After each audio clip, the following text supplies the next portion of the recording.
بسم اللہ الرحمن الرحیم۔ تمام وہ لوگ جو C S S, P M S, F P S C, P P S C یا کسی اور کمپیٹیٹیو ایگزام کی تیاری کر رہے ہیں یا B S political science, Pakistan studies یا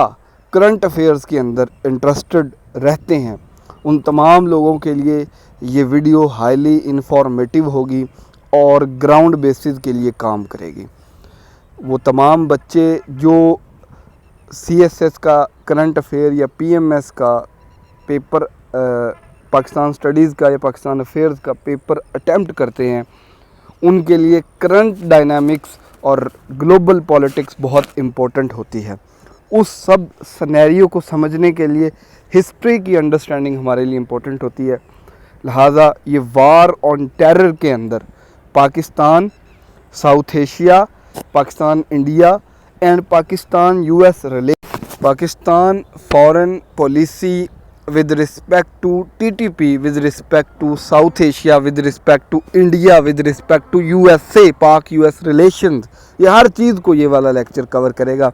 تو پیشنس کے ساتھ اس کو آخر تک دیکھیں، یہ آپ کے لیے کئی ساری نئی چیزیں سیکھنے کو اور جاننے کو یہاں پر آپ کو ملیں گی اس ویڈیو کے اندر۔ تو سٹارٹ کرتے ہیں۔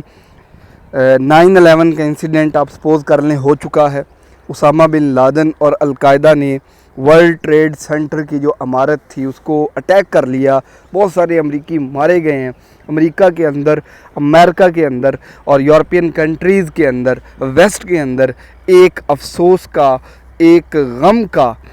جو لہر ہے وہ موجود ہے۔ اب اس سچویشن کے اندر امریکہ کا سب سے بڑا رائیول اسامہ تھا، القاعدہ تھی، لہٰذا یو ایس جو کانگریس تھی، جو ان کا پارلیمنٹ تھا، انہوں نے امپاور کیا ایک لیجسلیشن کے ذریعے، ایک بل کے ذریعے اپنے پریزیڈنٹ جارج ڈبلیو بش کو کہ بھائی آپ وار آن ٹیرر سٹارٹ کر سکتے ہو، آپ افغانستان پہ اٹیک کر سکتے ہو، امپاور کیا۔ اس کے علاوہ نیٹو الائز نے وہاں پر سپورٹ کرنے کا اعلان کیا۔ جب بش نے یہ سٹیپ لے لیا تو لازمی سی بات تھی، نیٹو کی جو فورسز تھیں انہوں نے یو ایس کو ایک ڈیفنس پیکٹ کے تحت، نیٹو چونکہ بنا ہے اور سارے جو بھی اس کے الائے اور ممبرز ہوں گے ان کا ڈیفنس کولیکٹیو نیٹو کی ذمہ داری ہے، لہٰذا یہ کہیں نہ کہیں نیٹو نے اس کو سپورٹ کرنے کا فلی اعلان کر دیا۔ اب یہ جنگ طالبان کے خلاف شروع ہو چکی تھی، چونکہ طالبان نے القاعدہ کو واضح سپورٹ دینی شروع کر دی تھی، افغانستان میں پناہ دی تھی، ان کو رہائش دی تھی، ان کو فیسلٹیز دی تھی، اور امریکہ کو یہ والا سٹانس، یہ والی موومنٹ، یہ والے ایکشنز طالبان کے یہ پرو ٹیررزم لگے اور انہوں نے ان دونوں ایلیمنٹس کو، طالبان کو اور القاعدہ کو ایلیمینیٹ کرنے کا فیصلہ کیا وار آن ٹیرر کے اندر۔ لہٰذا اس سب آپریشن کو، اس پوری پروسیس کو، وار آن ٹیرر کو سکسیسفل بنانے کے لیے امریکہ کے لیے سب سے ضروری یہ تھا کہ اسے ساؤتھ ایشیا میں افغانستان کے بالکل قریب کوئی گھر ملے، کیونکہ امریکہ خود بہت دور ہے اور افغانستان ایک لینڈ لاک کنٹری ہے، لہٰذا یو ایس کو بیسز کی ضرورت تھی۔ یو ایس نے بیسز کے لیے کئی آپشنز پر غور کیا، جس میں اسے سب سے سوٹیبل پاکستان لگا، اور پھر پاکستانی پریزیڈنٹ اور اس وقت کے آرمی چیف صاحب جنرل پرویز مشرف صاحب سے بات چیت کی گئی، تو انہوں نے پہلے تو انکار کیا وار آن ٹیرر کا حصہ بننے کے لیے، کیونکہ پاکستان کے طالبان کی گورنمنٹ کے ساتھ بہت اچھے ریلیشن تھے افغانستان میں، لہذا پاکستان اپنی فارن پالیسی جو پرو افغانستان تھی اور اچھے ایک ریلیشنز جو بہت دیر بعد اسٹیبلش ہوئے تھے افغانستان کے ساتھ طالبان رجیم کے اندر، اس کو خراب نہیں کرنا چاہ رہا تھا، اور پہلے بہت مشکلات میں تھا پاکستان، لہٰذا پاکستان نے انکار کیا۔ لیکن امریکہ نے پاکستان کو دھمکیاں دیں کہ آپ فیصلہ کر لیں، آپ ہمارے ساتھ ہیں یا ہمارے اگینسٹ ہیں، اور اگر آپ ہمارے اگینسٹ ہوئے تو ہم آپ کو بھی پتھر کے دور میں بھیج دیں گے، سٹون ایج میں بھیج دیں گے، ٹھیک ہے۔ تو اس چیز کی بنیاد پر پرویز مشرف صاحب کو بہت پریشرائز کر کے امریکہ نے سپورٹ حاصل کر لی۔ پاکستان نے چکلالہ اور بہت ساری دوسری نور خان ایئر بیسز اور کئی ایئر بیسز پاکستان میں دی گئیں، ان کو فیسلٹی دی گئی، امریکن جو ایئر کرافٹس تھے اور ایئر جیٹس تھے اور جو طیارے تھے امریکہ کے، اس کے علاوہ ڈیفنس سپورٹ دیا گیا امریکہ کی طرف سے، پاکستان کو اس جنگ کے اندر جھونک دیا گیا، پاکستان نے بہت ساری قربانیاں دی، یہ سب کچھ برداشت کیا صرف اور صرف اس ایک ڈیسیژن کی وجہ سے جو پاکستان نے وار آن ٹیرر کے اندر امریکہ کو سپورٹ کیا۔ اس سپورٹ کرنے کی وجہ سے اب دیکھیں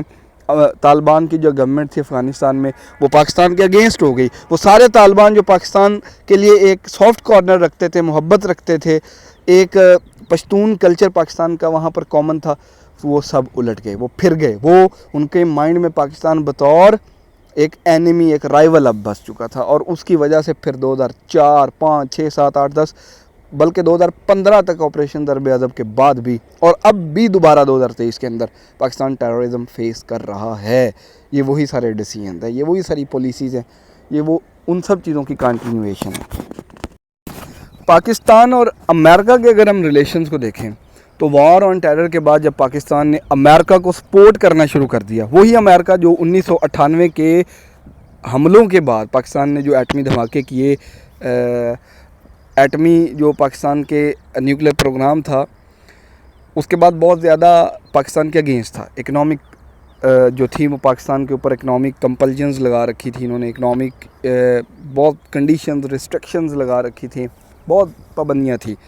لیکن حملوں کے بعد وہی امریکہ پاکستان کی سپورٹ ملنے کے بعد پاکستان کی تعریفیں کرنے لگے۔ بہت سارے جو ویسٹرن لیڈرز تھے وہ پاکستان کا وزٹ کرنے لگے، ٹور کرنے لگے، پاکستان کو اپریشیٹ کرنے لگے۔ یورپین یونین کے کنٹریز، بہت بڑے بڑے ممالک کے، بڑی بڑی سپر پاورز، بگ وگز جتنے بھی ہیں، ان کنٹریز کے جو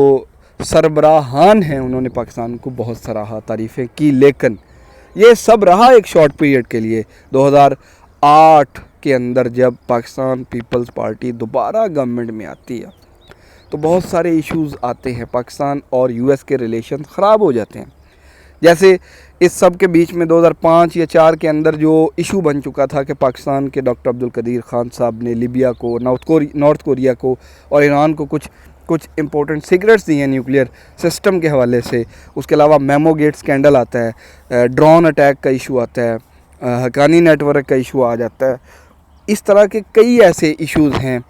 جو پاکستان اور یو ایس کے ریلیشن ڈیٹیریوریٹ ہوتے ہیں۔ اسامہ بن لادن کے اوپر 2011 کے اندر ایبٹ آباد میں جو ریڈ کیا گیا اس رات کو، اس نے بھی پاکستان اور امریکہ کے ریلیشن میں درار ڈالی، میمو گیٹ سکینڈل نے ڈالی، کیری لوگر بل نے، اور اس طرح کی کئی ایکٹیویٹیز جو امریکہ نے کی، پاکستان کو الائے بنا کر جو دھوکہ دیا گیا امریکہ کی طرف سے، چیٹ کیا گیا، اس نے ریلیشن میں بہت بڑی دراڑ پیدا کی۔ میں اگلی ویڈیوز میں Kerry Lugar bill, memo gate scandal, Raymond Davis case جو ڈاکٹر عبدالقدیر خان صاحب کا کیس تھا،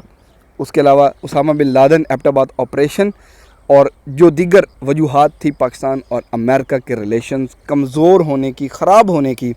ان کے اوپر الگ الگ ویڈیوز میں تبصرہ کروں گا، انالیسس دوں گا۔ اب تک کے لیے اتنا۔